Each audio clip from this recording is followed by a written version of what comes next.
Ki te hihia koe ki te tuhi i te ingoa wāhi Māori ki runga i tō Raihana Taraiwa, Hena, ka taia. Hei tā ngā rangahau a te rina kōwhai e tautoko ana a waka kōtahi ngā kaupapa reo Māori, whai muri te tono a te kai whakataka tū pāpaku kia tuhia te ingoa wāhi o Rāhui Pōkeka ki runga i tāna ake Raihana. He tūranga hou, he hiahia no te kai whakarite tū pāpaku nei, tētahi Raihana hou hoki. He whakarite rite tū pāpaku, i roto i tērā mahi me Taraiwa koe, no reira me whai Raihana. Me te mea hoki hehe au kia mahi i tēnei mahi Māori nei. He mea hirahira te Raihana matua ki tēnei tāne no Rāhui Pōkeka. Hei tāna he mea hei kawe i o tātou taonga arā te hunga mate, he oi hei whakamana hoki i tōna Māoritanga. Ia hau e tiro ana ki taku Raihana i mea mai no whea koe. I whakaaro Māori a hau, no Rāhui Pōkeka a hau. Aha koa kaore e tino mohi o te tangata ke atu, i mohi o au, ko ai a hau, no whea hau.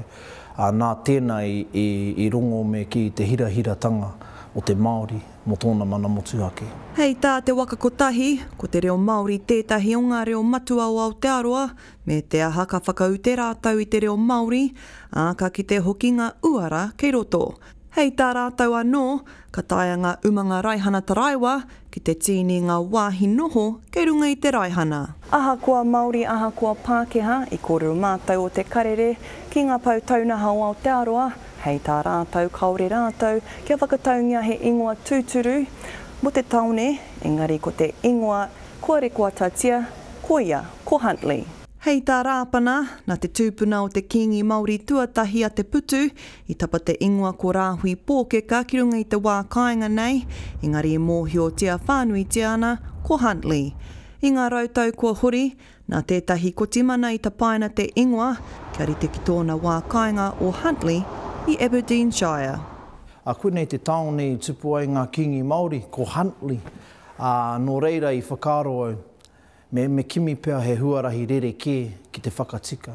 Hei aha te protest, te tautohe, te tau kume, me whawhai ki ahau kao, me whairangi Māori, me rangi Māori e te haere ki te whakatika i ngā hara o mua. Kei te tino hari ko ahau, ko piki te ora i te mea kei ahau te Raihana i nāianei, ki te tuku i ngō mātou mate kia hoki ki te ao wairua, kei ahau te Raihana ki te mahi i tērā. Hei tā ngā pau taunaha o Aotearoa, kaore anō te poari ki ata titiro ki te take nei.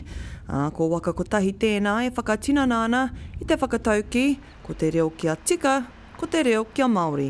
Te rina kōwhai, te karere.